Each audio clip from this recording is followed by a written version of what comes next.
O sangue ainda estava fresco nas minhas mãos quando percebi a gravidade do que acabara de acontecer. As marcas vermelhas no meu pescoço ardiam como fogo, lembrando-me dos dedos dele apertando, cortando meu ar, enquanto eu lutava para respirar. Naquele momento, algo dentro de mim estilhaçou. Não foi apenas o medo, foi todo um mundo de submissão que desmoronou. Sou Renata Oliveira, tenho 35 anos e até poucos dias atrás vivia uma vida de aparências. Para meus colegas na escola estadual professora Eunice Dias, em Guarulhos, eu era apenas a professora de literatura dedicada, sempre pontual, sempre com um sorriso forçado no rosto. Ninguém imaginava que por trás daquela maquiagem cuidadosamente aplicada, cada manhã se escondiam hematomas, marcas de dedos e o peso esmagador do silêncio. Quando conheci Augusto na feira tecnológica da escola há 6 anos, vi nele uma chance de recomeço. Inteligente, bem articulado, ele consertava os computadores do laboratório com uma facilidade impressionante. Suas mãos habilidosas manipulavam circuitos com a mesma delicadeza que mais tarde usaria para torcer meu braço nas discussões que se tornaram rotina. O casamento veio rápido, talvez rápido demais. Lembro do sorriso da mãe dele, Dona Iracema, no dia da cerimônia. Um sorriso que na época interpretei como alegria, mas que hoje reconheço como algo muito mais sombrio. O conhecimento de quem sabe exatamente o que está por vir. Nossa casa no conjunto habitacional da Zona Leste parecia um sonho realizado. Pequena, mas nossa. As paredes amareladas do apartamento 302 testemunharam as primeiras rachaduras no nosso relacionamento. A primeira bofetada veio 3 meses depois do casamento. Queimei o arroz, um erro banal, cotidiano. Sua reação, no entanto, foi desproporcional.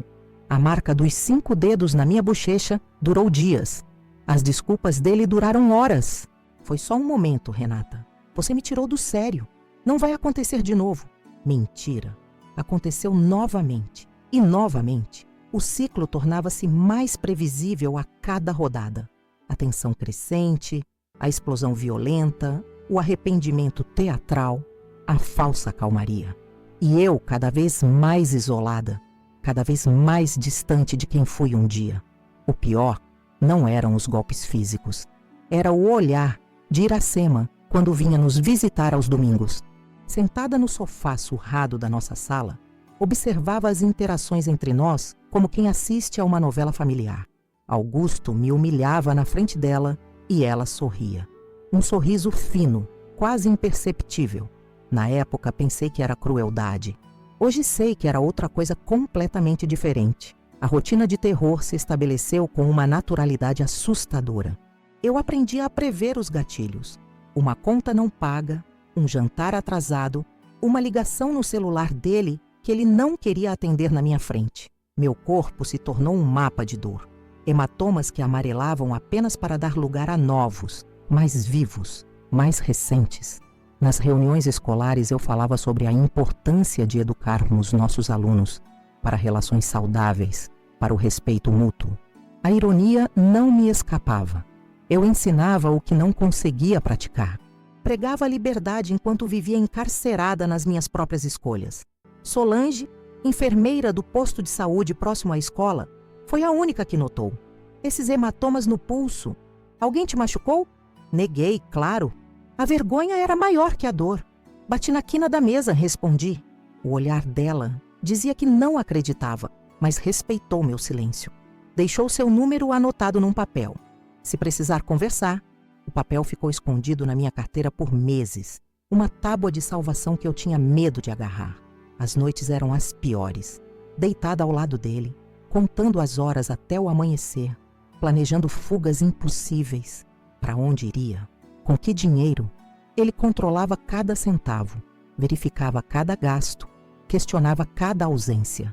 Professor não precisa de roupa nova, dizia, quando eu mencionava que meu único par de sapatos decentes estava se desfazendo. Você já é bonita demais. Quer chamar a atenção de quem? A sala dos professores tornou-se meu refúgio. Ali, por algumas horas, eu existia para além do medo. Era respeitada, ouvida. Minhas opiniões tinham valor. Meu colega Antônio, professor de história, comentou certa vez: Renata, você é outra pessoa quando está aqui. Se ele soubesse o quanto aquela observação era literal. Então, veio aquela sexta-feira. A feira de ciências havia sido um sucesso. Os alunos tinham se superado, especialmente o grupo que apresentou o projeto sobre energias renováveis. Estava exausta, mas satisfeita. Aquela sensação rara de dever cumprido. Saí da escola às 19 horas, sabendo que Augusto e sua mãe estariam me esperando para o jantar. O ônibus demorou mais que o normal. O trânsito em Guarulhos estava caótico devido a um acidente na via principal. Quando abri a porta de casa, já passava das 20 horas. O cheiro de álcool no ar foi o primeiro alerta. Augusto bebendo em dia de semana nunca era bom sinal. Onde você estava? A pergunta veio antes mesmo de eu fechar a porta. Iracema estava sentada no sofá, uma xícara de chá nas mãos, aquele mesmo sorriso enigmático nos lábios. Na escola, Augusto. Hoje foi a feira de ciências, lembra? Eu te falei. Falou nada. Ele se aproximou. Seu hálito denunciava mais que algumas cervejas. Você acha que eu sou idiota? Acha que não sei o que professora faz depois da aula? Filho, deixa a menina explicar. A voz de Iracema era baixa, quase um sussurro. Augusto a ignorou. Estou com fome desde as 6. Minha mãe veio jantar com a gente. Cadê a comida? Cadê você quando preciso? Tentei contornar a situação. Me dá só 10 minutos, eu faço algo rápido. Tem frango na geladeira, posso... Não terminei a frase. Suas mãos encontraram meu pescoço com uma precisão assustadora, como se tivessem memória própria. O aperto foi imediato, sufocante. Minha bolsa caiu no chão. Livros e cadernos se espalharam. Tentei me desvencilhar, mas ele era muito mais forte. Sempre me obedeça, sua vagabunda. Agora vá fazer comida. O mundo começou a escurecer nas bordas da minha visão. Não conseguia respirar. Ouvi a risada de Iracema ao fundo. Aquele som que me assombraria por anos. Por que ela ria? Como podia achar graça no sofrimento de outra mulher? Quando ele finalmente me soltou, caí de joelhos, ofegante, o ar queimando em minha garganta machucada. As lágrimas vieram automáticas, não de tristeza ou medo, de raiva. Uma raiva primitiva, visceral, que nunca havia sentido antes. Foi nesse momento que soube. Algo precisava mudar. Eu precisava mudar. Ou não viveria para contar essa história. E você que está assistindo agora, de onde você é? Deixe nos comentários sua cidade. Se inscreva no canal Vingança do Dia para acompanhar o desenrolar dessa história real. O que fiz depois daquele dia transformou não apenas minha vida, mas também a de Iracema, de maneiras que ninguém poderia prever. Antes dele, eu me considerava uma mulher forte e independente. Formada em letras pela Universidade de São Paulo, sempre fui dedicada aos estudos, convicta de que a educação seria minha porta para um futuro melhor do que aquele que meus pais tiveram. Nasci em Taboão da Serra, filha de um motorista de ônibus e uma costureira que mal completaram o ensino fundamental, mas que fizeram o impossível para me manter na faculdade. Estudo é a única herança que ninguém tira de você. Meu pai repetia como um mantra enquanto dirigia noites inteiras para pagar minhas passagens e materiais.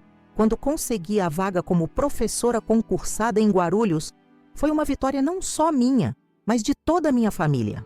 Aluguei um apartamento modesto próximo à escola, decorei com móveis de segunda mão, transformando-o em meu pequeno refúgio. Durante 2 anos, vivi sozinha, construindo minha carreira, fazendo amizades, participando de projetos sociais. Tinha uma vida plena, com sonhos e planos para o futuro. Conheci Augusto Pereira numa tarde de outubro, quando os computadores do laboratório da escola apresentaram um problema crônico durante uma aula importante. A coordenação chamou uma empresa terceirizada e ele apareceu. Maleta de ferramentas em mãos, postura confiante, sorriso fácil. Enquanto consertava as máquinas, conversava comigo sobre literatura. Tinha acabado de ler Capitães da Areia, de Jorge Amado, e queria saber minha opinião sobre o livro. Fiquei impressionada com sua articulação, seu interesse genuíno por assuntos que geralmente não atraem homens do perfil dele. O técnico de informática pegou seu número. Solange, que na época era apenas uma colega de trabalho, perguntou com um sorriso cúmplice, enquanto tomávamos café na sala dos professores. Como você sabe? Questionei surpresa. Pela forma como ele olhava para você. como se tivesse encontrado um tesouro perdido. Nosso primeiro encontro foi no Parque Bosque Maia, numa tarde de domingo. Caminhamos por horas conversando sobre filmes, livros, sonhos. Ele falou sobre sua infância difícil, criado apenas pela mãe depois que o pai os abandonou. Falou sobre como precisou trabalhar desde cedo para ajudar em casa, como aprendeu informática sozinho, como conseguiu o emprego atual depois de muita luta. Aquelas histórias de superação me tocaram profundamente. Via nele um reflexo da minha própria jornada. O namoro evoluiu rapidamente. Em 2 meses, ele já passava a maior parte do tempo no meu apartamento. Em 4, me pediu em casamento. Tudo parecia um conto de fadas, até conhecer Dona Iracema, sua mãe. A primeira visita à casa dela foi reveladora. Moravam num bairro antigo de Guarulhos, uma casa pequena, porém impecavelmente limpa e organizada. Iracema me recebeu com um sorriso contido, olhos avaliadores, perguntas invasivas desde o primeiro minuto. Você sabe cozinhar direito? Augusto gosta de comida caseira, nada dessas besteiras de restaurante. Pretende ter filhos logo? Não sou dessas avós modernas que esperam a vida toda. Professor ganha tão pouco. Vai ter que aprender a economizar para cuidar da casa direito. Saí daquele encontro com um gosto amargo na boca. Algo nas entrelinhas daquela conversa me incomodou, mas optei por ignorar. Afinal, quem não tem uma sogra difícil era apenas uma mulher tradicional, de outra geração, tentando garantir que o filho estivesse em boas mãos. O casamento foi modesto no cartório, seguido de um almoço para poucos convidados. Mudamos para um apartamento financiado no conjunto habitacional Secap, maior que o meu antigo, porém mais distante da escola. Nas primeiras semanas, tudo transcorreu como esperado. A adaptação ao espaço comum, o ajuste de rotinas, as pequenas discussões sobre quem lavaria a louça ou onde colocar aquele quadro. A primeira bandeira vermelha apareceu tão sutilmente que quase não notei. Augusto começou a questionar minhas saídas com colegas de trabalho após o expediente. Precisa mesmo ir nesse happy hour? Não vê essas pessoas o dia inteiro? Fulano vai estar lá? Não gosto dele, acho que ele dá em cima de você. No início, interpretei como ciúmes normais, até bonitinhos. Prova de que ele se importava, de que tinha medo de me perder. Gradualmente, porém, as perguntas se transformaram em cobranças, as cobranças em proibições veladas, as proibições em controle total. Lembro-me perfeitamente do primeiro tapa. Não veio após uma grande briga, nem por ciúmes intensos. Aconteceu por causa de um arroz queimado. Estava corrigindo provas na mesa da cozinha enquanto preparava o jantar. Me distraí com uma redação particularmente boa de uma aluna. E quando senti o cheiro de queimado, já era tarde demais. Augusto chegou do trabalho exatamente naquele momento. O cheiro impregnou todo o apartamento. Seu rosto transformou-se numa máscara de desgosto quando abriu a panela. Que merda é essa, Renata? Não consegue fazer uma coisa tão simples? Desculpe, me distraí com as provas. Posso fazer outro rapidinho. Provas? Então seu trabalho é mais importante que cuidar da casa direito? Não foi isso que eu quis. O tapa veio rápido, certeiro, ardendo em minha bochecha esquerda como brasa viva. Ficamos ambos paralisados por um segundo. Eu pelo choque. Ele talvez pela consciência momentânea do que acabara de fazer. Meu Deus, Renata, me desculpe. Não sei o que aconteceu. Tive um dia horrível. O chefe pegando no meu pé. Trânsito infernal. As lágrimas escorriam pelo meu rosto enquanto ele me abraçava. Beijava minha testa. Jurava que nunca mais aconteceria. E eu acreditei. Quis acreditar. Afinal, quem nunca perde a cabeça uma vez na vida? Quem nunca comete um erro do qual se arrepende imediatamente? 3 semanas depois, ele quebrou um copo porque o suco estava com pouco açúcar. Uma semana após isso, rasgou uma blusa minha porque a considerou vulgar demais para uma mulher casada. O ciclo se estabeleceu com uma previsibilidade assustadora. Agressão, arrependimento, promessas, período de calmaria, nova agressão. Cada vez mais intenso, cada vez mais frequente. Comecei a evitar meus amigos. Inventava desculpas para não comparecer a eventos sociais. Aos poucos, meu círculo se reduziu a praticamente zero. No trabalho, mantinha uma fachada de normalidade. mas evitava prolongar conversas, recusava convites, chegava apenas no horário e saía correndo assim que possível. Augusto assumiu o controle total de nossas finanças. Meu salário ia direto para a nossa conta conjunta, da qual ele administrava cada centavo. Precisava justificar qualquer gasto, por menor que fosse. Recebia uma mesada ridiculamente pequena para despesas pessoais, enquanto ele comprava equipamentos eletrônicos caros sem consultar. Mulher não sabe lidar com dinheiro, dizia, repetindo uma frase que depois descobri ser do repertório de Iracema. As visitas dominicais à casa da sogra tornaram-se um ritual de humilhação. Augusto fazia questão de apontar cada falha minha na frente dela. A casa que não estava perfeitamente arrumada, a comida que não estava no ponto certo, a roupa que não estava adequadamente passada. Viu, mãe? Eu disse que ela não daria conta. Essas professoras vivem no mundo da lua. E Iracema concordava com aquele sorriso estranho no canto da boca. Mulher tem que saber qual é seu lugar, filho. Você precisa ensinar. Tive uma infecção urinária grave, que evoluiu para uma pielonefrite, porque ele se recusou a me levar ao hospital quando comecei a sentir os primeiros sintomas. É frescura.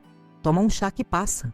Quando finalmente permitiu que buscássemos ajuda, já estava com febre alta, delirando de dor. O médico do pronto-socorro me internaria, mas Augusto insistiu que poderia cuidar de mim em casa. Contra recomendações médicas, voltamos para o apartamento com uma receita de antibióticos. Hospital é lugar de doente de verdade. Você só está fraca, mimada. Foi nessa época que comecei a pensar seriamente em deixá-lo. Mas para onde iria? Não tinha economias próprias. Meus pais haviam se mudado para o interior de Minas Gerais após a aposentadoria do meu pai, vivendo em condições modestas. Não poderia impor a eles esse fardo. As poucas amigas que ainda mantinham contato comigo tinham suas próprias famílias, espaços limitados. E havia o medo paralisante de que ele me encontrasse, de que a situação piorasse ainda mais. Uma tarde, na sala dos professores, Priscila Santos, a nova professora de matemática, comentou sobre o trabalho voluntário que fazia num abrigo para mulheres vítimas de violência doméstica. Falava com paixão sobre como muitas conseguiam reconstruir suas vidas, encontrar novos empregos, recuperar sua autoestima. É incrível ver a transformação. Mulheres que chegam destruídas sem acreditar que merecem coisa melhor e em alguns meses já estão de pé novamente, donas de suas próprias histórias. Guardei aquela informação como quem guarda uma semente preciosa, esperando o momento certo para plantá-la. Na mesma semana, durante uma aula sobre literatura contemporânea, discutimos um conto que abordava relacionamentos abusivos. Uma aluna do 3º ano, Júlia, fez um comentário que me atingiu como um raio. Professora, às vezes a pessoa não percebe que está num relacionamento abusivo. Acha que aquilo é normal, que merece ser tratada assim, que não existe nada melhor lá fora. Nossos olhares se cruzaram. E por um instante tive a impressão de que ela sabia, que enxergava através da minha máscara cuidadosamente construída. A aula prosseguiu, mas aquelas palavras ficaram martelando em minha mente pelo resto do dia. Comecei a planejar minha saída em segredo. Criava pequenas oportunidades para conversar com Priscila sobre o abrigo, sem levantar suspeitas. Descobri que ficava no bairro do Tatuapé, em São Paulo, relativamente acessível de transporte público, que oferecia não apenas moradia temporária, mas apoio psicológico, jurídico e profissional, que tinha parceria com empresas para a recolocação das mulheres no mercado de trabalho. Economizava moedas do troco das compras, escondendo-as numa caixinha de remédios vazia no fundo do armário do banheiro. Juntei documentos importantes, certidões, diplomas, carteira de trabalho, e os deixei numa pasta dentro do armário da sala dos professores, sob os cuidados discretos de Solange, que aos poucos se tornara minha confidente. Foi nessa época que Augusto, desconfiado de minhas conversas na escola, começou a aparecer de surpresa para me buscar no final do expediente. As colegas achavam romântico. Que fofo seu marido vindo te buscar todos os dias, sem perceber que era mais uma forma de controle, mais uma corrente invisível me prendendo. As agressões físicas se intensificaram. Não eram mais apenas tapas ou empurrões, mas socos, chutes, estrangulamentos. Aprendi a cair de maneira a proteger áreas vitais, a identificar o momento exato em que deveria me submeter para evitar algo pior. Tornei-me especialista em esconder marcas com maquiagem, em inventar desculpas para hematomas visíveis. Bati na quina da mesa, escorreguei no banheiro. Sou muito desastrada mesmo. O ponto de virada começou a se desenhar quando Geraldo Brito, nosso vizinho do 304, bateu à porta uma noite após ouvir gritos e barulhos de objetos quebrando. Augusto atendeu com seu melhor sorriso, explicando que estávamos apenas movendo móveis e que eu havia derrubado um vaso acidentalmente. Ouvi uma mulher gritando, insistiu seu Geraldo, olhando por cima do ombro de Augusto, tentando me localizar no apartamento. Minha esposa se assustou quando o vaso quebrou. Tudo bem, não é, amor? Augusto chamou, e eu apareci na porta, rosto vermelho, olhos baixos, confirmando sua versão. Depois que seu Geraldo saiu, a punição por chamar a atenção dos vizinhos foi severa. Passei 2 dias sem conseguir ir trabalhar, alegando uma gripe forte. Quando retornei, Solange notou minha dificuldade para caminhar, o modo como me sentava com cuidado, evitando pressionar certas áreas do corpo. Isso não pode continuar, Renata. Ele vai acabar te matando. Não posso simplesmente sair. Não tenho para onde ir. Tem sim, vamos falar com a Priscila hoje mesmo.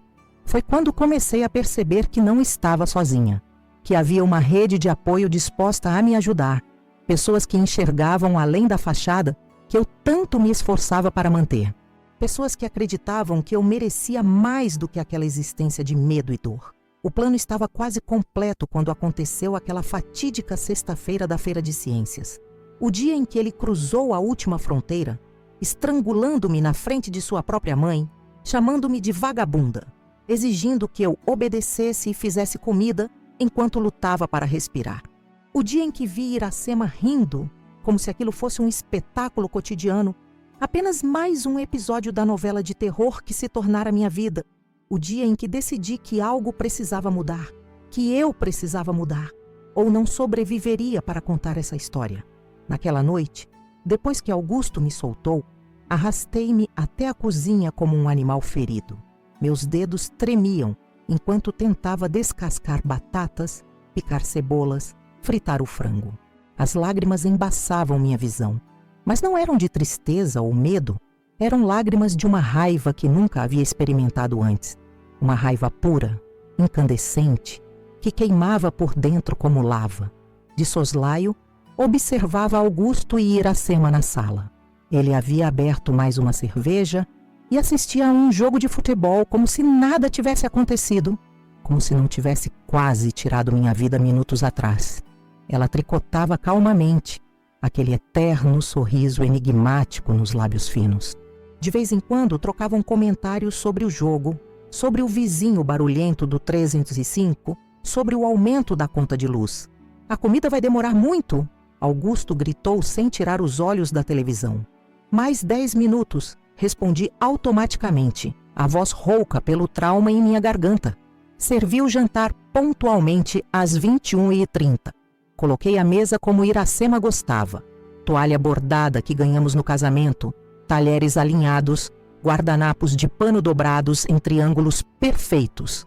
Aprendi na marra que pequenos detalhes podiam significar a diferença entre uma noite tranquila e um pesadelo. Está sem sal, foi o primeiro comentário de Augusto após uma garfada. Corri para pegar o saleiro antes que o comentário evoluísse para algo pior.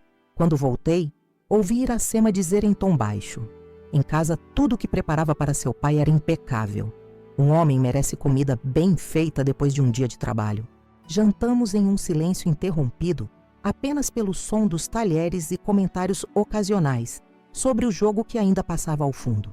Augusto bebeu mais 4 cervejas. Com cada garrafa vazia, minha ansiedade aumentava. O álcool sempre piorava seu temperamento. Tornava-o mais imprevisível, mais violento. Recolhia a louça sozinha enquanto eles voltavam para a sala. Enquanto lavava os pratos, contemplei os utensílios de cozinha. Facas afiadas, panelas pesadas. Por um instante fugaz, permitindo que pensamentos sombrios cruzassem minha mente. Afastei-os rapidamente. Não era esse tipo de pessoa. Não era esse tipo de solução. Quando terminei, Augusto já dormia no sofá, roncando alto, uma garrafa vazia equilibrada precariamente em seu peito. Iracema havia ido embora discretamente, sem se despedir. Um hábito seu quando o filho estava indisposto, como ela eufemisticamente chamava seus estados de embriaguez. Entrei no banheiro e, pela primeira vez naquele dia, olhei realmente para meu reflexo no espelho. As marcas roxas começavam a se formar ao redor do meu pescoço. 5 dedos perfeitamente delineados na pele delicada. Meus olhos estavam vermelhos, vasos sanguíneos rompidos pelo esforço de tentar respirar contra a pressão em minha traqueia. Foi nesse momento, encarando aquela estranha no espelho, uma versão pálida, assustada e machucada de mim mesma, que algo cristalizou-se em minha mente. Se continuasse ali, acabaria em um de 2 lugares, no hospital ou no cemitério. Peguei o celular escondido na caixinha de absorventes. Um aparelho antigo, pré-pago, que Solange havia me dado para emergências e que Augusto nunca descobrira. Enviei uma única mensagem. Aula extra amanhã. Era nosso código. 3 palavras simples que significavam: estou em perigo. Preciso de ajuda. Chegou a hora. A resposta veio quase instantaneamente. Confirmado. 10 horas na sala 12. Aguardei mais 1 hora, garantindo que Augusto estava profundamente adormecido. Então, com o sigilo de quem planeja uma fuga de prisão, reuni o essencial. Documentos que não estavam já guardados na escola. Algumas peças de roupa, itens de higiene pessoal, o dinheiro que havia economizado em segredo. Tudo coube em uma mochila pequena, dessas que estudantes carregam. Nada que despertasse suspeitas se fosse vista saindo com ela pela manhã. Depois, fiz algo que nunca havia usado antes. Abri o histórico de navegação do computador de Augusto. Como técnico de informática, ele sempre foi extremamente protetor de seus equipamentos. Acessá-los sem permissão era uma transgressão imperdoável em nosso casamento. Mas naquela noite, ultrapassei esse limite. O que encontrei confirmou suspeitas que há muito tempo me assombravam. Conversas com outras mulheres em sites de relacionamento, pesquisas sobre como esconder bens do cônjuge e, mais perturbador, históricos de busca por como disciplinar esposa tem que obedecer marido por lei, quanto tempo de prisão por agressão doméstica. Fotografei tudo com o celular secreto. Evidências, provas concretas de sua mentalidade, de suas intenções. Encontrei também contas bancárias que desconhecia completamente, poupanças em seu nome e no de sua mãe, com valores significativos. Dinheiro que teoricamente não existia quando precisávamos comprar remédios ou reparar o vazamento do banheiro. Voltei para o quarto e deitei-me vestida, o mais longe possível dele na cama, a mochila preparada escondida no fundo do armário, o celular secreto sob o travesseiro. Não dormi. Como poderia? Adrenalina, medo e determinação mantiveram-me alerta até o amanhecer. Às 6h30 o despertador tocou. Augusto acordou com uma ressaca terrível, resmungando sobre dor de cabeça, exigindo café forte. Atendi prontamente, interpretando pela última vez o papel da esposa submissa. Preparei seu café da manhã favorito, ovos com bacon, pão francês na chapa com manteiga. Servi-o com um sorriso ensaiado. Perguntei se precisava de analgésicos. Atuei como se o episódio da noite anterior nunca tivesse acontecido. Vou sair mais cedo hoje, comentei casualmente enquanto lavava da louça do café. Reunião de planejamento antes das aulas. Ele grunhiu algo ininteligível, ainda absorto na dor de cabeça e nas mensagens em seu celular. Nem mesmo olhou para mim quando saí, apenas murmurou: volte direto para casa depois da aula. Minha mãe vem jantar de novo. Claro, amor. Até mais tarde. Foram as últimas palavras que dirigi a ele como sua esposa. Ao fechar a porta, senti um misto de pavor e libertação. Estava realmente fazendo aquilo. Estava escapando. O simples ato de descer as escadas do prédio, em vez de esperar o elevador, que fazia barulho e poderia acordá-lo completamente, parecia um ato revolucionário. Na rua, o mundo parecia diferente, mais vibrante, mais perigoso, mais possível. Caminhei rapidamente até o ponto de ônibus, constantemente olhando sobre o ombro, certa de que a qualquer momento Augusto perceberia minha fuga e viria atrás de mim. Cada carro que passava Cada homem que cruzava meu caminho provocava um sobressalto, um aperto no peito. Não peguei o ônibus que normalmente tomava para a escola. Em vez disso, embarquei em um que ia na direção oposta. Depois transferi para outro, criando um caminho indireto que seria difícil de rastrear. Técnicas que havia lido em artigos sobre como escapar de relacionamentos abusivos, informações que absorvi secretamente em noites de insônia. Cheguei à escola 1 hora antes do combinado com Solange. O porteiro, seu José, estranhou meu horário, mas não fez perguntas quando pedi para entrar. Trabalho atrasado para corrigir. Justifiquei com um sorriso tenso. Ele assentiu, com aquele olhar que dizia que sabia mais do que demonstrava. A escola estava quase vazia, apenas funcionários da limpeza e alguns professores muito dedicados que sempre chegavam cedo. Fui direto para a sala dos professores, abri meu armário e retirei a pasta com documentos que havia escondido ali ao longo dos meses. Juntei com o conteúdo da mochila e reorganizei tudo. Foi quando Antônio, o professor de história, entrou na sala. Parou ao me ver, os olhos imediatamente fixando-se nas marcas em meu pescoço, que a gola alta não conseguia esconder completamente. Renata, o que aconteceu? Por um instante, quase repeti a mentira automática, a desculpa pronta. Nada, estou bem.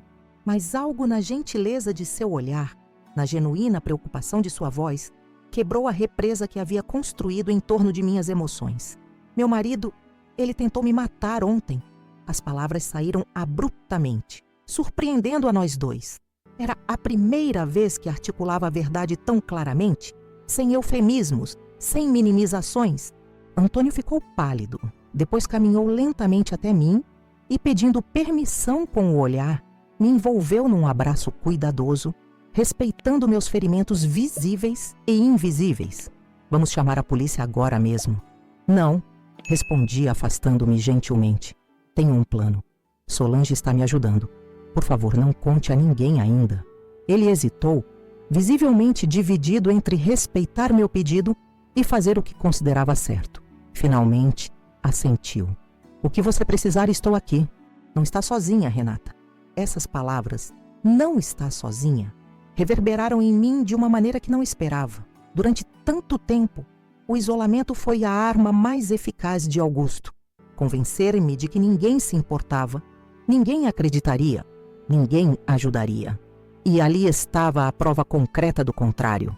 Solange chegou às 9h30, acompanhada por Priscila, a professora de matemática que trabalhava voluntariamente no abrigo para mulheres. Seus rostos demonstravam determinação e foco, não pena. Exatamente o que eu precisava naquele momento. Tudo pronto? Solange perguntou, abraçando-me com cuidado. Sim, e ele nem notou que levei alguma coisa. Ótimo. Priscila já falou com o pessoal do abrigo. Há uma vaga para você. Priscila se aproximou, sua expressão séria, mas gentil. Renata, preciso que entenda algumas coisas sobre o que vem pela frente. Não vai ser fácil. O abrigo tem regras rigorosas para proteger todas as moradoras. Sem contato com pessoas que possam revelar sua localização, horários estritos, terapia obrigatória, compartilhamento de tarefas domésticas. Parece o paraíso comparado a onde estou agora. Respondi com um sorriso triste. E precisamos registrar um boletim de ocorrência, continuou ela. Sei que tem medo, mas é essencial para obtermos uma medida protetiva. A menção de envolver a polícia fez meu estômago revirar. O medo de retaliação era real, paralisante. Augusto sempre deixou claro o que aconteceria se eu ousasse denunciá-lo. Ele vai me encontrar, vai me matar de verdade da próxima vez. Não vai, não, garantiu Solange, sua voz firme. Temos tudo planejado. A delegada Marília Góes é especializada em casos como o seu. Ela entende o perigo, sabe como proteger as vítimas. E se não funcionar? E se o sistema falhar comigo, como falhou com tantas outras? Era um medo legítimo. Todas ali conhecíamos histórias de mulheres que fizeram tudo certo. Denunciaram, conseguiram medidas protetivas, seguiram todos os protocolos. E mesmo assim acabaram estatísticas trágicas nas manchetes de jornais. Por isso o abrigo, explicou Priscila. É um local sigiloso, com segurança 24 horas. Ninguém, absolutamente ninguém que possa representar risco conhece sua localização. Nesse momento, meu celular secreto vibrou. Uma mensagem de um número desconhecido fez meu sangue gelar. Onde você está? Augusto está aqui na escola te procurando. Era a coordenadora pedagógica para quem Solange havia passado meu número de emergência. Ele já estava lá. Já havia percebido que algo estava errado. O pânico deve ter sido visível em meu rosto, pois Solange imediatamente pegou o telefone de minhas mãos trêmulas. Merda! Murmurou após ler a mensagem. Temos que sair agora. Pelos fundos, sugeriu Antônio, que permanecera discretamente no canto da sala, respeitando nossa conversa, mas atento. Meu carro está estacionado lá. Posso levar vocês. Tudo aconteceu muito rápido depois disso. Pegamos nossas coisas, saímos pelos fundos da escola, evitando corredores principais. Através de janelas, vislumbrei Augusto na secretaria, gesticulando agressivamente, seu rosto contorcido pela raiva que eu conhecia tão bem. Uma secretária apontava para o prédio errado, dando-nos tempo precioso. O carro de Antônio, um Corolla prata discreto, estava estacionado exatamente onde ele disse que estaria. Entramos rapidamente, Solange na frente, eu e Priscila no banco traseiro, abaixadas para não sermos vistas. Para a delegacia da mulher, instruiu Priscila. Zona Leste. Enquanto nos afastávamos da escola, pude ver pelo retrovisor Augusto saindo do prédio administrativo, olhando ao redor, o celular colado à orelha, provavelmente tentando me ligar, descobrindo que meu aparelho usual estava desligado.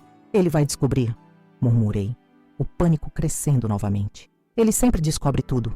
Não desta vez, garantiu Solange, virando-se para me olhar. Não vamos deixar. O trajeto até a delegacia pareceu interminável. Cada semáforo uma tortura. Cada retrovisor uma oportunidade para confirmar se estávamos sendo seguidos. Antônio dirigia com calma estudada, respeitando todas as leis de trânsito. A última coisa que precisávamos era ser parados por alguma infração. Quando finalmente chegamos, uma mulher alta de cabelos grisalhos nos aguardava na entrada. Marília Góes, a delegada. Alguém havia ligado na frente, explicado a situação. Ela me conduziu imediatamente para uma sala privativa, enquanto Solange e Priscila cuidavam dos procedimentos iniciais. Sei que está assustada, disse Marília, sua voz tranquila, mas firme. Mas preciso que me conte tudo. Cada incidente, cada ameaça. Não omita nada, por pior ou mais vergonhoso que possa parecer. E assim fiz. Durante quase 2 horas desnudei minha alma, expus cada hematoma, cada humilhação, cada medo. Mostrei as fotos que havia tirado do computador de Augusto, as marcas em meu corpo, o registro sistemático que mantive secretamente dos últimos 6 meses de abusos. Você fez tudo certo, ela comentou ao final, um raro elogio em sua postura profissional. Essas provas são cruciais. Os procedimentos legais foram iniciados imediatamente. Boletim de ocorrência, solicitação de medida protetiva de urgência, encaminhamento para exame de corpo de delito. Cada passo me afastava mais daquela vida de terror. Cada assinatura era um tijolo na construção de minha nova realidade. No final daquele dia exaustivo, quando o sol já se punha no horizonte de concreto de São Paulo, entrei pela primeira vez no abrigo que seria meu lar pelos próximos meses. Um prédio antigo, porém bem cuidado, em uma rua residencial tranquila, sem identificação externa, sem nada que indicasse sua verdadeira função. Apenas uma porta sólida, um interfone discreto e câmeras de segurança estrategicamente posicionadas. Fui recebida por Cláudia, a psicóloga coordenadora, e por 3 mulheres que, como eu, haviam encontrado refúgio ali. Seus olhares compreensivos, sem julgamento, foram o primeiro verdadeiro conforto que senti em anos. Elas entendiam. Não precisavam de explicações ou justificativas. Bem-vinda à sua nova vida, disse uma delas, apertando minha mão com gentileza. Hoje é o primeiro dia do resto dela. Naquela noite, deitada em uma cama simples, mas limpa, em um quarto compartilhado com outra mulher que dormia pacificamente, permiti-me chorar, não de medo ou dor, mas de alívio, de exaustão, de esperança. O caminho seria longo, eu sabia. A batalha legal, a recuperação emocional, a reconstrução de minha identidade fragmentada. Mas havia dado o passo mais difícil, o mais crucial. Havia escolhido viver. E isso, por si só, já era uma vitória contra tudo que Augusto tentou me fazer acreditar que eu era. As primeiras semanas no abrigo foram um estranho misto de alívio e ansiedade. Alívio por estar finalmente segura, por dormir sem o medo constante de ser acordada por gritos ou golpes. Ansiedade pelo desconhecido, pelo que Augusto poderia estar tramando, por como seria minha vida dali para frente. O abrigo funcionava com uma rotina rigorosa. Acordávamos às 6h30, compartilhávamos as tarefas domésticas, limpeza, cozinha, lavanderia, e participávamos de atividades programadas, terapia individual, terapia em grupo, oficinas profissionalizantes, acompanhamento jurídico. Não era permitido sair desacompanhada nas primeiras 2 semanas, nem receber visitas sem avaliação prévia da equipe de segurança. Parece uma prisão, comentou Teresa, minha colega de quarto, na 3ª noite. Mas é a primeira prisão que escolhi entrar voluntariamente. Teresa tinha 27 anos, 2 filhos pequenos que dormiam no beliche ao lado de nossas camas, e cicatrizes de queimaduras de cigarro nos braços. Seu marido, policial militar, a manteve em cárcere privado por quase 1 ano antes que conseguisse fugir com as crianças. Como você conseguiu sair? Perguntei uma noite, enquanto observávamos seus filhos dormindo. Fingi que tomava os remédios que ele me dava para me manter calma. Escondia os comprimidos debaixo da língua e depois jogava fora. Quando ele achou que eu estava completamente dopada, peguei as crianças e saí pela porta dos fundos. Andei 6 quilômetros até a casa da minha irmã. Histórias como a dela me faziam sentir menos sozinha, menos anormal. Cada mulher naquele abrigo, e eram 15 no total de todas as idades, classes sociais e backgrounds, carregava sua própria narrativa de horror e sobrevivência. Algumas fugiram com apenas a roupa do corpo. Outras planejaram meticulosamente por meses, como eu. Todas compartilhavam o mesmo olhar, uma mistura de trauma e determinação que eu reconhecia cada vez que me olhava no espelho. Na 2ª semana, recebi a primeira notícia sobre Augusto. Marília, a delegada, veio pessoalmente ao abrigo para uma atualização. Ele está furioso, informou sem rodeios, sentada na pequena sala de atendimento. Invadiu a escola 2 vezes procurando por você, ameaçou suas colegas, especialmente Solange. Tivemos que providenciar medida protetiva para ela também. Meu estômago afundou. Ele machucou alguém? Não chegou a tanto, mas quebrando equipamentos na sala dos professores, o diretor chamou a polícia, mas ele fugiu antes da chegada da viatura. E a casa? Nosso apartamento? Ele esvaziou as contas conjuntas como esperávamos. Quanto ao apartamento, ainda não temos informações precisas, mas vizinhos relataram barulhos de destruição. Assenti, absorvendo as informações. Nada daquilo me surpreendia.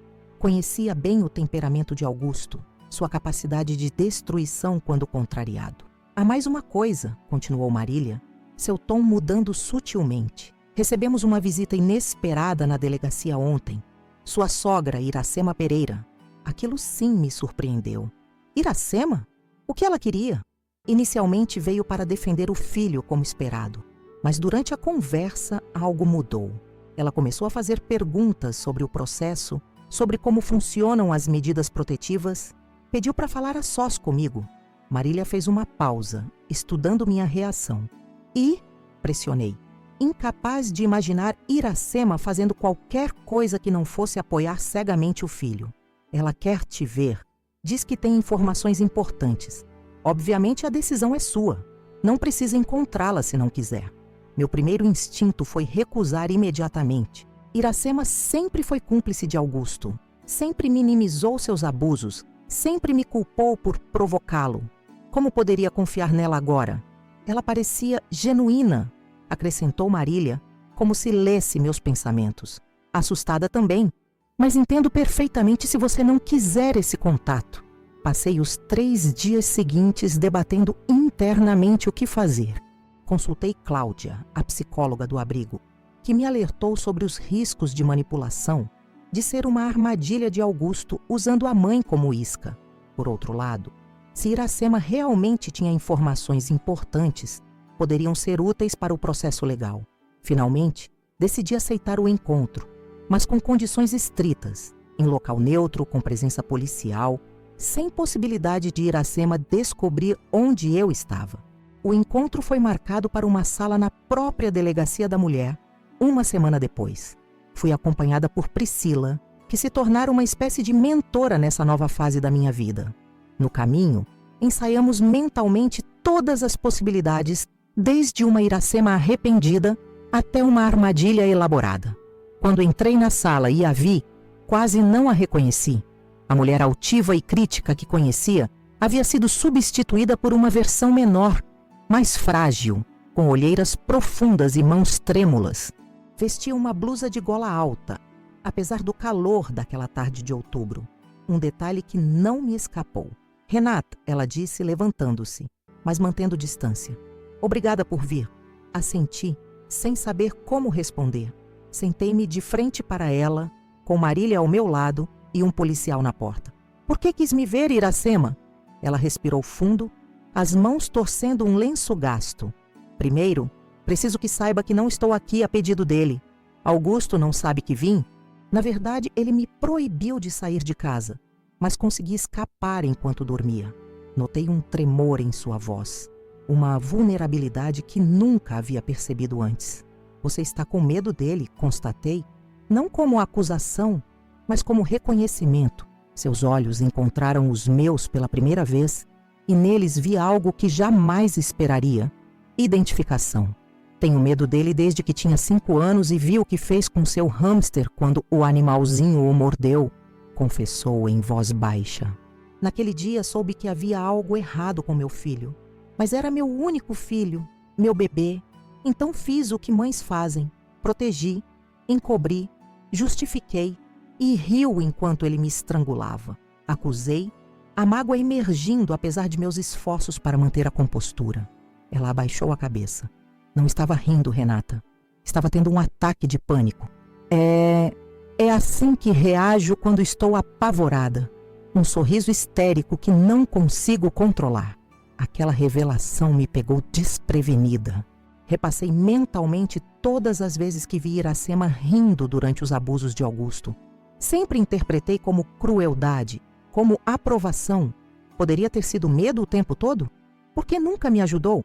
Por que nunca o impediu? Porque sou covarde, respondeu simplesmente. Porque depois que meu marido morreu, Augusto se tornou meu único suporte. Porque ele controla minhas finanças, meus remédios, minha casa.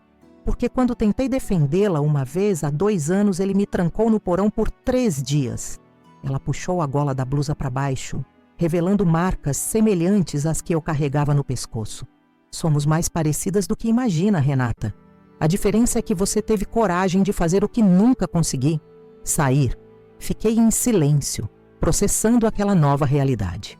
A mulher que eu via como inimiga, como cúmplice, era na verdade outra vítima. Mais antiga, mais resignada, mais presa, mas ainda assim uma vítima. O que quer de mim, Iracema? Por que está aqui? Ela abriu a bolsa gasta e tirou um pendrive, colocando-o sobre a mesa entre nós. Aqui tem tudo. Registros de todas as contas bancárias que ele esconde de você. Propriedades no nome de laranjas. Um apartamento em Santos que você nem sabe que existe. Conversas gravadas onde admite ter agredido outras mulheres antes de você. E-mails com ameaças. Histórico de tratamentos psiquiátricos abandonados. Tudo que pode ajudar no seu caso. Olhei incrédula para o pequeno dispositivo. Por quê? Por que está me dando isso? Porque estou velha demais para recomeçar. Porque você não é a primeira nora que ele destrói. Mas espero que seja a última. Porque talvez, se conseguir detê-lo legalmente, eu também possa ter alguma paz. Seus olhos se encheram de lágrimas. E por quê? Apesar de tudo, você foi a única que realmente se importou comigo, que perguntou sobre meus remédios para a pressão, que lembrou do aniversário da morte do meu marido, que tentou me incluir mesmo quando eu a tratava mal. Marília pegou o pendrive, virando-se para Iracema. A senhora entende que isso pode incriminar seu filho em diversos crimes? Que pode resultar em prisão preventiva? Iracema assentiu. Entendo. E é exatamente o que espero que aconteça. Nos 40 minutos seguintes, Iracema detalhou anos de abusos, manipulações e crimes de Augusto. Como ele desviou dinheiro da empresa onde trabalhava. Como falsificou documentos para obter empréstimos no nome da mãe. como mantinha um arquivo detalhado de todas as mulheres com quem se relacionou, incluindo fotos íntimas usadas para chantagem. Há mais uma coisa, disse ela quando estávamos concluindo. Ele tem uma arma ilegal, guardada numa caixa de sapatos no alto do guarda-roupa, embrulhada num saco plástico preto. Nunca ouvi usar, mas sei que está lá. Aquela informação enviou um calafrio pela minha espinha. Quantas vezes arrumei aquele guarda-roupa, sem saber que uma arma estava a centímetros de minhas mãos? Por que nunca denunciou antes? Perguntei finalmente. Pelo mesmo motivo que você demorou para sair. Medo, vergonha, culpa por ter criado um monstro. E porque no fundo sempre esperei que ele mudasse, que o menino doce que foi um dia voltasse. Ao final do encontro, Iracema me entregou outro item. Um caderno velho encadernado em couro sintético desgastado. Meu diário. Comecei a escrever quando percebi que algo estava errado com Augusto aos 8 anos. Continuei por todos estes anos. Está tudo aqui. Cada incidente, cada sinal de alerta que ignorei, cada desculpa que inventei para mim mesma. Por que está me dando isso? Porque você é professora, porque trabalha com jovens, porque talvez possa usar isso algum dia para ajudar outras pessoas a reconhecerem os sinais antes que seja tarde demais. Quando nos despedimos, fiz algo que jamais imaginei que faria. Abracei Iracema. Um abraço breve, hesitante, mas sincero. Um abraço entre sobreviventes que, apesar de todas as diferenças, compartilhavam uma compreensão que ninguém mais poderia ter. O que vai fazer agora? Perguntei, genuinamente preocupada com sua segurança. Vou para a casa da minha irmã em Minas Gerais. Já arrumei minhas malas, estão no armário do banheiro da rodoviária. Meu ônibus sai em 3 horas. Ele vai procurá-la. Eu sei, mas pela primeira vez em décadas não me importo com o que Augusto quer. Só me importo em sobreviver. O impacto das revelações e evidências fornecidas por Iracema foi imediato. No dia seguinte, Marília conseguiu a prisão preventiva de Augusto, baseada nas novas provas e no risco evidente que ele representava. Foi detido em casa, aparentemente preparando-se para viajar. As passagens para Santos encontradas em seu computador sugeriam que planejava fugir para o apartamento secreto que mantinha na cidade litorânea. Durante a prisão, a polícia encontrou exatamente onde Iracema indicou a arma ilegal, uma pistola 9mm com numeração raspada. Isso, somado às evidências financeiras e aos registros de agressões anteriores, fortificou enormemente o caso contra ele. Nas semanas seguintes, outras mulheres surgiram para prestar depoimento. Ex-namoradas, ex-colegas de trabalho, até mesmo uma antiga vizinha idosa, que ele intimidou até forçá-la a se mudar. O padrão de comportamento predatório de Augusto remontava à adolescência, muito antes de me conhecer. Enquanto isso, no abrigo, minha vida começava lentamente a tomar novos rumos. Com a prisão de Augusto, ganhei permissão para retomar contato limitado com o mundo exterior. Pude ligar para meus pais em Minas Gerais, que ficaram devastados ao descobrir o que eu havia enfrentado sozinha por anos. Por que não nos contou, filha? Meu pai perguntou, a voz embargada pelo choro. Teríamos ido até você imediatamente. Tive vergonha, pai, e medo de envolver vocês. Augusto sabia onde vocês moram. Ameaçou fazer mal a vocês se eu tentasse fugir. A verdade era ainda mais complexa, claro. Havia o medo, sim, mas também a vergonha profunda de admitir que eu, educada e independente, supostamente esclarecida, havia me tornado vítima do tipo de relacionamento que sempre critiquei em discussões teóricas na faculdade. Uma tarde, recebi outra visita surpresa no abrigo. Geraldo Brito, meu antigo vizinho do 304, veio acompanhado por Marília. O senhor de 65 anos, sempre tão discreto no prédio, revelou-se uma testemunha crucial no caso. Registrei tudo, explicou, entregando à delegada um caderno similar ao de Iracema, mas muito mais metódico. Datas, horas, tipos de sons, duração das brigas. Fiz isso por quase 1 ano. Por quê? Perguntei, genuinamente surpresa com aquela revelação. Seu rosto enrugado se contraiu numa expressão de dor antiga. Porque há 30 anos, minha filha foi morta pelo marido depois que policiais ignoraram 17 denúncias de violência doméstica. Jurei que nunca mais ficaria parado vendo uma mulher sofrer sem fazer nada. Seu testemunho, somado às evidências de Iracema e aos meus próprios registros, criou um caso praticamente irrefutável contra Augusto. Os advogados designados pela Defensoria Pública para me representar estavam confiantes em uma condenação significativa. Mas ainda havia um longo caminho pela frente. A batalha legal seria apenas o começo. Tinha a reconstrução financeira. Augusto havia drenado nossas contas conjuntas, deixando-me apenas com dívidas e o nome sujo. Tinha a reconstrução profissional. Precisava decidir se voltaria a lecionar na mesma escola, onde todos agora conheciam minha história, ou se buscaria um recomeço em outro lugar. E, mais desafiadora, tinha a reconstrução emocional. Aprender a confiar novamente, a não sobressaltar com barulhos repentinos, a não sentir culpa por ter permitido que o abuso durasse tanto. Vai demorar, explicou Cláudia durante uma sessão de terapia. Não existe cronograma para a cura. Alguns dias serão melhores que outros. Algumas noites ainda terá pesadelos. Mas cada passo adiante, por menor que seja, é uma vitória. Uma tarde, enquanto organizava os poucos pertences que conseguira trazer comigo, encontrei uma foto antiga no fundo da mochila. Era da minha formatura na USP. Eu, radiante em minha beca, ladeada por meus pais orgulhosos. Aquela mulher da foto parecia uma estranha agora. Tão confiante, tão cheia de certezas sobre o futuro, tão inconsciente das armadilhas que a vida colocaria em seu caminho. Naquele momento, tomei uma decisão. Não deixaria que Augusto roubasse também meu futuro, como tentou roubar meu presente. Não seria definida para sempre como a professora que apanhava do marido. Seria mais, muito mais. Com a ajuda de Priscila, comecei a formular um plano para quando deixasse o abrigo. Retomaria minha carreira docente, sim, mas também iniciaria um projeto paralelo. Oficinas de prevenção à violência doméstica para adolescentes. Usaria minha experiência, por mais dolorosa que fosse, como ferramenta educativa. Transformaria meu trauma em algo construtivo. Esse é o verdadeiro poder, disse Teresa certa noite, enquanto discutíamos nossos planos futuros.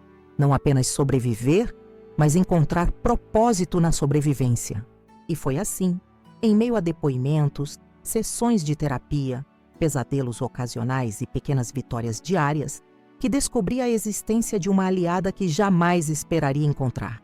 Iracema, a mulher que por anos vi como inimiga, mas que no fim provou ser talvez a peça mais crucial da minha libertação.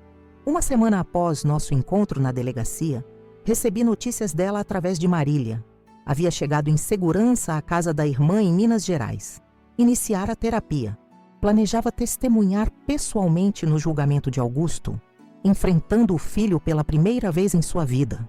Ao final da mensagem, incluiu uma frase que jamais esquecerei.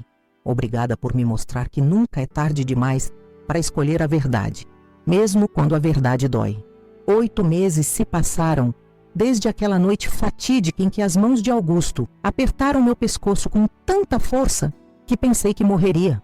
8 meses desde que decidi que não seria mais uma estatística, mais uma mulher que poderia ter sido salva. 8 meses de reconstrução, de batalhas judiciais, de cura lenta e dolorosa. O julgamento de Augusto estava marcado para uma terça-feira de junho. O céu de São Paulo amanheceu nublado, com aquela garoa fina típica do inverno paulistano. Vesti-me com cuidado especial naquela manhã, calça social preta, blusa de gola alta azul marinho, o único par de brincos que consegui trazer na fuga. Queria estar apresentável, digna, forte. Não por ele, mas por mim. Está pronta? Perguntou Solange, que viera me buscar no pequeno estúdio que eu alugava agora, próximo à estação Tatuapé do metrô. Após 3 meses no abrigo, conquistei independência suficiente para recomeçar. O apartamento era minúsculo, apenas um cômodo com banheiro e uma pequena cozinha americana. Mas era meu, livre de memórias, livre de fantasmas, livre de medo. Tão pronta quanto poderia estar, respondi, ajustando nervosamente a gola da blusa. Não vestia mais decotes ou roupas que deixassem meu pescoço à mostra. As marcas físicas haviam desaparecido há muito tempo, mas a memória tátil permanecia. Aquela sensação fantasma de dedos pressionando, cortando o ar, roubando não apenas minha respiração, mas minha dignidade. Chegamos ao Fórum da Barra Funda com 1 hora de antecedência. O advogado designado pela Defensoria Pública, Dr. Paulo Mendes, já nos aguardava na entrada. Um homem de meia idade com olheiras profundas e uma pasta transbordando documentos. Bom dia, Renata. Está preparada para seu depoimento? Assenti, embora a verdade fosse que ninguém poderia estar verdadeiramente preparado para encarar seu agressor em um tribunal, para reviver publicamente os momentos mais degradantes de sua vida. Lembre-se do que combinamos, continuou ele, enquanto atravessávamos os detectores de metal. Responda apenas o que for perguntado. Seja factual. Não deixe que provoquem reações emocionais. Estamos com um caso sólido. A sala de audiências era menor do que imaginei, mais austera. Bancos de madeira envernizada, paredes bege descoloridas pelo tempo. O brasão da República emoldurado acima da mesa do juiz. Sentei-me na primeira fileira, Solange ao meu lado, suas mãos periodicamente apertando as minhas em gestos silenciosos de apoio. Aos poucos, a sala foi enchendo. Vi rostos familiares. Marília, a delegada, Priscila e Cláudia do abrigo, Antônio, o professor de história que me ajudou na fuga. Até mesmo Teresa, minha antiga companheira de quarto no abrigo, hoje trabalhando como assistente administrativa em um consultório médico. E então ela entrou. Iracema, mais magra do que me lembrava, mas com um porte diferente. Não mais encurvada pelo peso de décadas de medo, mas ereta, determinada. Nossos olhos se encontraram brevemente. Não trocamos palavras, apenas um aceno discreto de reconhecimento mútuo, de uma compreensão que transcendia explicações. A porta lateral se abriu e ele apareceu. Augusto, escoltado por 2 policiais. Vestia um terno cinza que nunca havia visto antes, provavelmente comprado especialmente para impressionar o júri.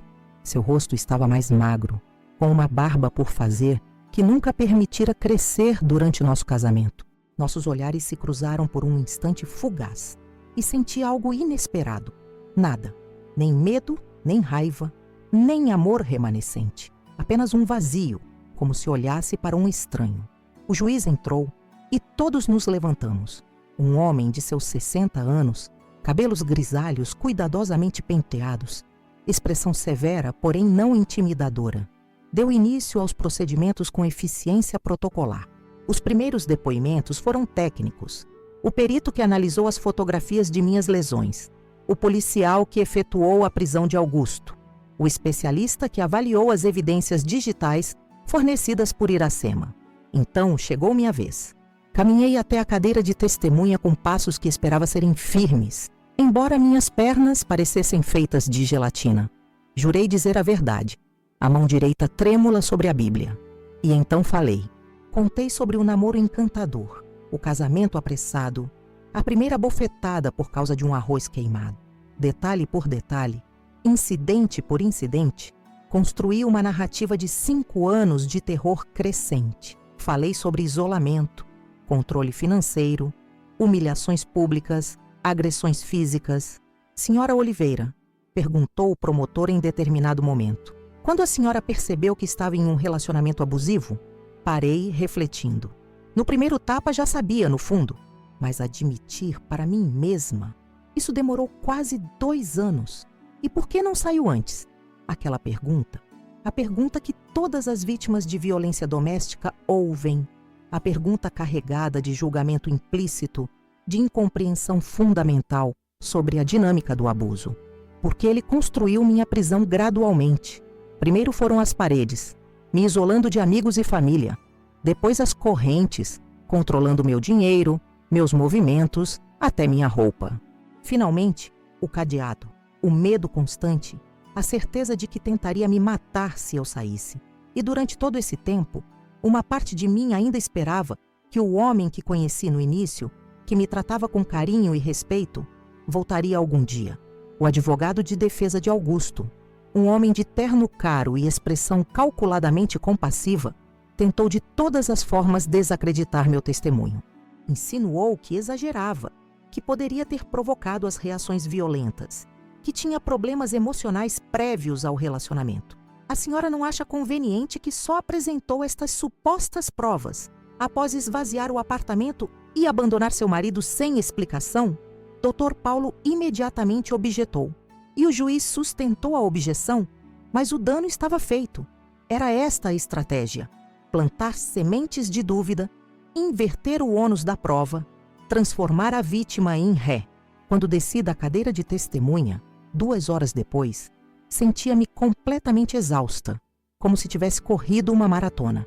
Mas também sentia algo mais, um orgulho silencioso por ter enfrentado não apenas Augusto, mas todo um sistema que frequentemente questiona mulheres como eu. O depoimento seguinte foi o que ninguém esperava, nem mesmo eu que sabia que viria. Iracema. Ela caminhou lentamente até a cadeira, os olhos fixos no chão, evitando olhar para o filho. Quando ergueu o rosto para prestar juramento, vi que chorava silenciosamente, lágrimas escorrendo sem soluços, sem drama. Senhora Pereira, começou o promotor, a senhora é mãe do réu e ex-sogra da vítima, correto? Sim. E veio hoje testemunhar contra seu próprio filho. Pode explicar ao tribunal por quê? Iracema respirou fundo. Suas mãos, notei, apertavam um pequeno terço de madeira. Porque passei 42 anos protegendo um monstro que eu mesma criei. Porque se tivesse falado antes, talvez Renata e outras mulheres não tivessem sofrido. O que se seguiu foi um dos depoimentos mais impactantes que já presenciei. Iracema descreveu com precisão clínica a infância perturbada de Augusto, a crueldade com animais, os acessos de raiva desproporcionais, a manipulação constante. Contou sobre os primeiros sinais de violência contra namoradas adolescentes, que ela justificava como coisas de jovem. Detalhou o terror psicológico que ele infligiu ao próprio pai, contribuindo para o infarto que o matou. Eu sabia, confessou, a voz embargada. Sempre soube, mas era meu filho, meu único filho. E quando você é mãe, você se torna especialista em inventar desculpas para não ver o inaceitável. O advogado de defesa tentou desacreditar seu testemunho, sugerindo que estava senil, que tinha problemas mentais, que guardava ressentimentos irracionais contra o filho. Iracema permaneceu inabalável. Tenho 62 anos, todas as minhas faculdades mentais intactas, e passei mais da metade da minha vida sendo abusada e manipulada por meu filho. Não tenho mais nada a perder. Só quero que a verdade seja conhecida antes de morrer. Quando ela descreveu o episódio do estrangulamento, ele a segurou pelo pescoço com tanta força que vi seus dedos ficarem brancos enquanto gritava para que obedecesse. Senti um arrepio percorrer minha espinha. Era como se, finalmente, alguém validasse completamente minha experiência. Alguém que estava do lado dele. A última parte do depoimento de Iracema foi a mais devastadora. Com voz monótona, quase dissociada, descreveu os abusos que ela própria sofreu nas mãos de Augusto após a morte do marido. Como ele a manipulou para colocar propriedades em seu nome, como controlava seus medicamentos, como a manteve em um estado constante de terror psicológico. Uma vez, quando questionei por que havia marcas no pescoço de Renata, ele me trancou no porão por 3 dias sem comida, apenas água. Disse que se eu falasse algo seria pior na próxima vez. Ela ergueu o rosto então, olhando diretamente para Augusto pela primeira vez. E eu acreditei, porque sempre acreditei nas ameaças dele. Desde que tinha 5 anos, o rosto de Augusto transformou-se em uma máscara de ódio. Por um instante, vi a verdadeira face que eu conhecia tão bem. Não o homem encantador do início do namoro, não o marido arrependido após os acessos de violência, mas a criatura cruel que se escondia por trás daquelas facetas. "Você vai pagar por isso, velha mentirosa!" gritou, levantando-se abruptamente. Os policiais imediatamente o contiveram, mas o estrago estava feito. Sua verdadeira natureza havia se revelado diante do juiz, do júri, de todos os presentes. Iracema não demonstrou surpresa ou medo, apenas um profundo cansaço. "Já estou pagando, filho. Há quase 60 anos." Os depoimentos continuaram pelo resto do dia. Seu Geraldo, meu ex-vizinho, apresentou seus meticulosos registros de gritos, barulhos de objetos quebrando, minhas súplicas que ele podia ouvir através das finas paredes do apartamento. Solange descreveu como observou minha transformação de professora, confiante à mulher amedrontada, como notou as marcas que eu tentava esconder, como me ajudou a planejar minha fuga. Antônio falou sobre o dia em que me encontrou na escola, com marcas visíveis no pescoço, sobre como organizou minha saída pelos fundos quando Augusto apareceu me procurando. A última testemunha foi Teresa, que não me conhecia antes do abrigo, mas que falou eloquentemente sobre o estado em que cheguei lá. Fisicamente machucada, emocionalmente devastada, completamente aterrorizada.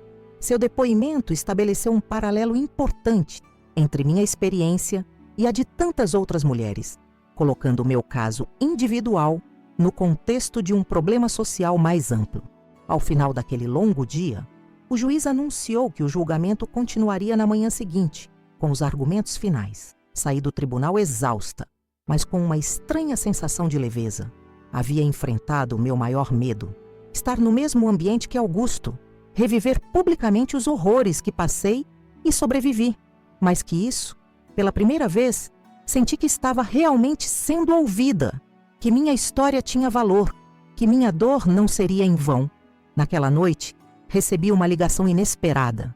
Marília, a delegada, informando que Iracema havia sofrido um mal súbito após o depoimento.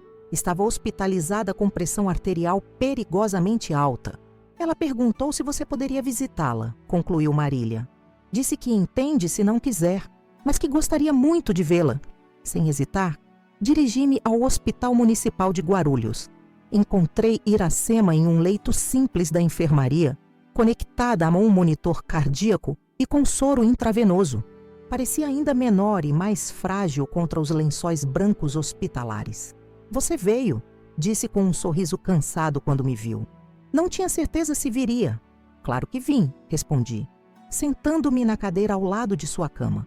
Como está se sentindo? Fisicamente, como alguém que acaba de enfrentar o maior medo de sua vida. Emocionalmente, mais leve do que jamais me senti. Conversamos por quase 2 horas. Não sobre Augusto, ou o julgamento, ou o passado sombrio que compartilhávamos, mas sobre coisas simples, cotidianas, sobre a pequena horta que ela começara a cultivar na casa da irmã em Minas, sobre minhas novas aulas de pintura aos sábados, sobre o filme que ambas havíamos assistido recentemente na televisão. Era uma conversa normal, o tipo de conversa que sogra e nora deveriam ter tido em circunstâncias diferentes. Um vislumbre do relacionamento que poderíamos ter construído se não houvesse Augusto entre nós. Quando me despedi, Iracema segurou minha mão com uma força surpreendente para alguém em seu estado. Obrigada, Renata. Não apenas por vir hoje, mas por ter sido mais corajosa do que eu jamais fui. Você não salvou apenas sua própria vida quando fugiu. Salvou a minha também. O julgamento durou mais 3 dias. Argumentos finais, contestações, réplicas, tréplicas. O balé jurídico em toda a sua complexidade técnica. Augusto apresentou sua própria defesa no último dia, pintando-se como vítima de uma conspiração entre uma esposa ingrata e uma mãe demente. Suas palavras, que antes me aterrorizariam, agora soavam ocas, patéticas.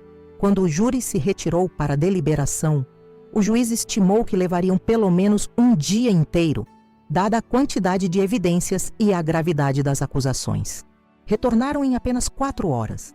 O veredicto: culpado de todas as acusações. Lesão corporal grave, ameaça, violência doméstica, cárcere privado, posse ilegal de arma de fogo, falsificação de documentos, violência psicológica, violência patrimonial. A pena: 12 anos de reclusão em regime fechado. Enquanto o juiz lia a sentença, observei o rosto de Augusto. Vi incredulidade, depois raiva, depois aquele olhar calculista que conhecia tão bem. Já estava planejando recursos, apelações, maneiras de manipular o sistema.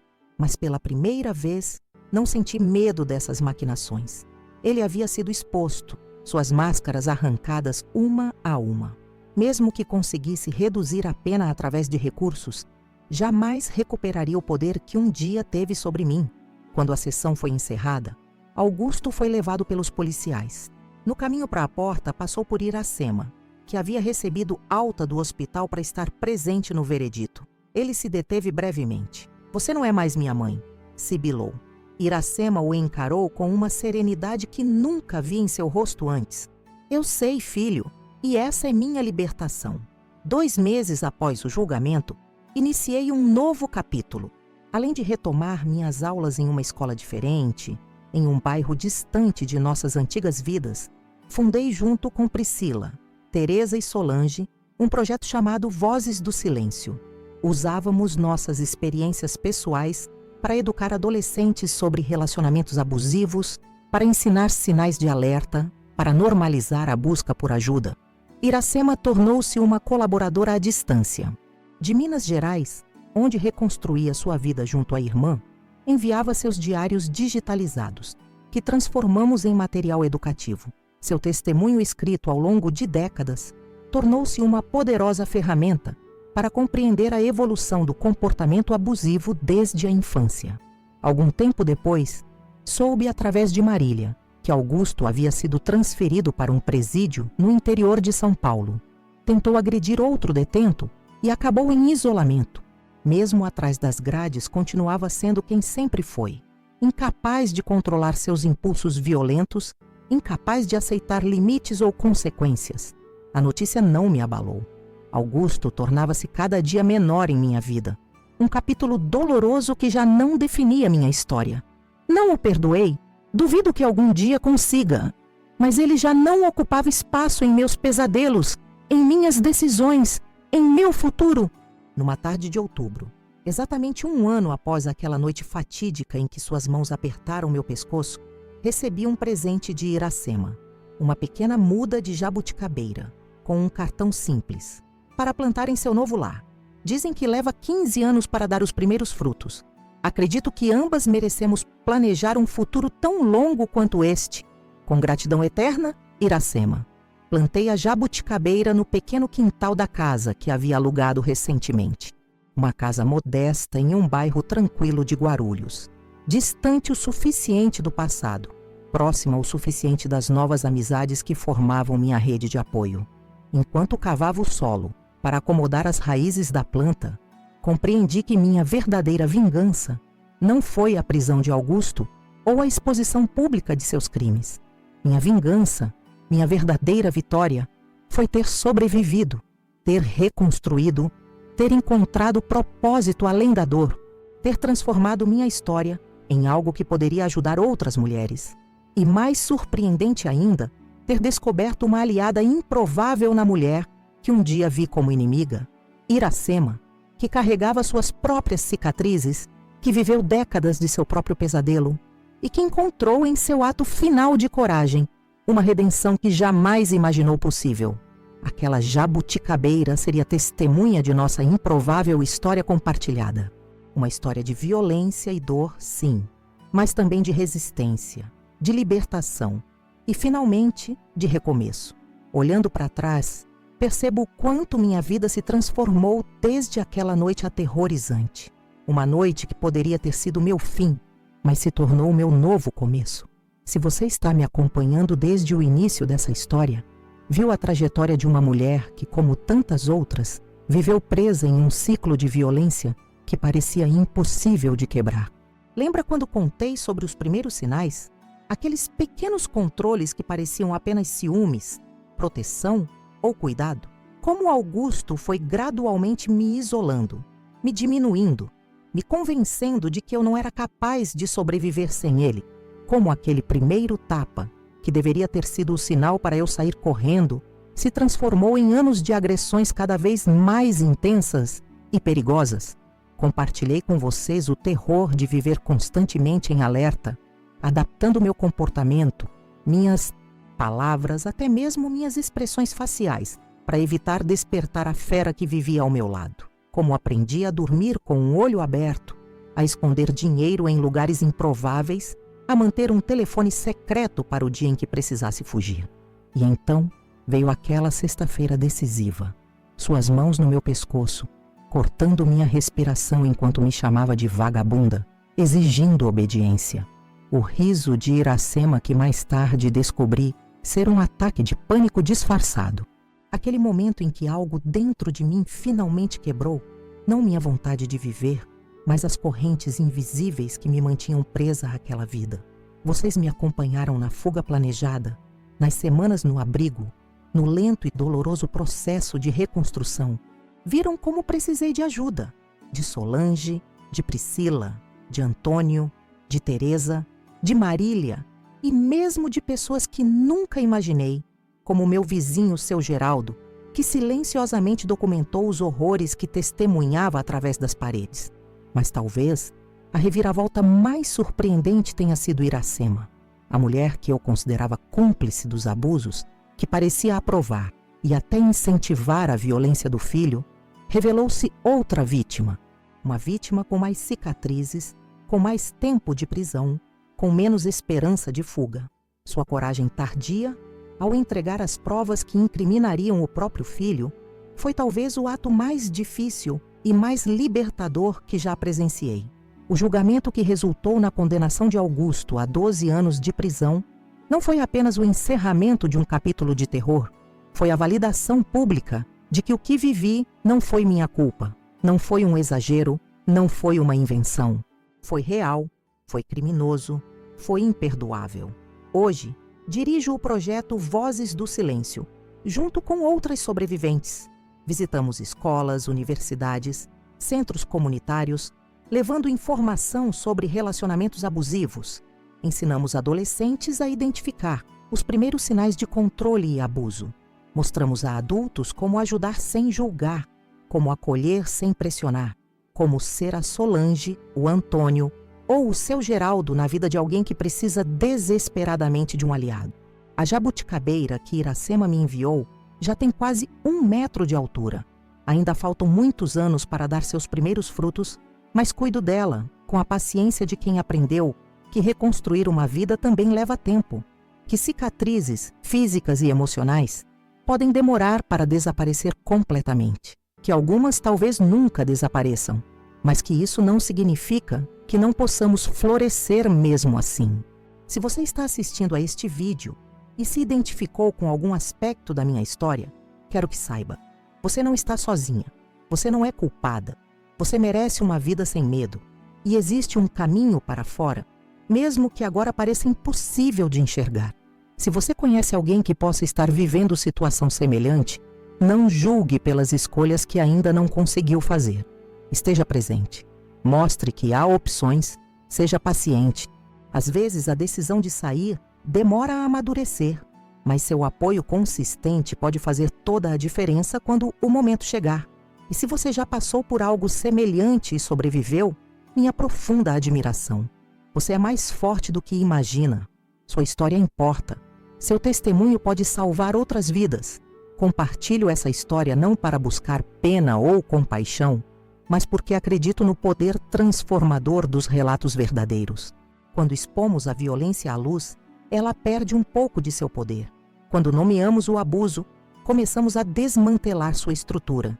Foi extremamente difícil gravar este vídeo, reviver cada detalhe doloroso, cada momento de terror.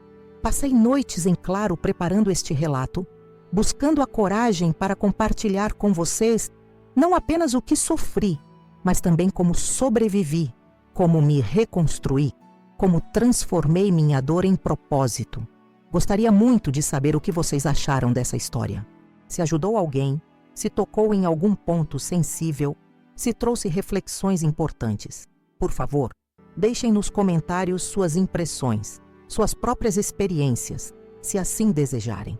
Cada comentário é uma oportunidade de diálogo, de conexão, de saber que não estamos sozinhas nessa jornada. Fazer esse vídeo exigiu muito de mim, emocionalmente e fisicamente. Foram dias de preparação, de buscar as palavras certas, de encontrar coragem para falar abertamente sobre traumas que muitas vezes queremos esquecer. Mas acredito profundamente que vale a pena. Se puder ajudar, mesmo que seja uma única pessoa a reconhecer os sinais de abuso e buscar ajuda. Para que eu possa continuar trazendo histórias como esta diariamente, histórias reais de pessoas que enfrentaram situações extremas e encontraram um caminho para além da dor, preciso de seu apoio. Se este relato tocou você de alguma forma, peço que deixe seu like no vídeo. Isso ajuda tremendamente na divulgação para outras pessoas que possam se beneficiar. Inscreva-se no canal Vingança do Dia para não perder nenhuma das histórias que compartilhamos diariamente. Histórias de superação, de confrontos necessários, de pessoas comuns que encontraram força extraordinária dentro de si quando mais precisaram. Se puder, contribua com o Valeu Demais, nossa forma de receber doações para manter este canal funcionando e crescendo. Os custos de produção diária são significativos, desde equipamentos até o tempo dedicado a pesquisar, escrever e gravar cada história com o cuidado e respeito que elas merecem. Sua contribuição, por menor que seja, é fundamental para que possamos continuar este trabalho. Compartilhe este vídeo com quem você acha que pode se beneficiar desta mensagem. Às vezes alguém próximo está passando por situações semelhantes sem que saibamos, e uma história compartilhada pode ser o catalisador para uma mudança necessária. Agradeço profundamente por terem me acompanhado até aqui, por terem ouvido meu relato com respeito e atenção. Se há uma lição que gostaria que levassem desta história, é que nunca é tarde demais para recomeçar, que mesmo nas circunstâncias mais sombrias, existe a possibilidade de luz, que nossa verdadeira força frequentemente se revela justamente quando pensamos que não aguentamos mais. Como a jabuticabeira no meu quintal, às vezes precisamos de tempo para dar frutos, mas com cuidado adequado, com nutrientes certos, com proteção nos momentos vulneráveis, todos podemos florescer novamente. Obrigada por assistirem até aqui. Não esqueçam, inscreva-se, comente e contribua com o Valeu Demais, se puder. Juntos podemos transformar histórias de dor em histórias de esperança e renascimento. Até o próximo vídeo do canal Vingança do Dia.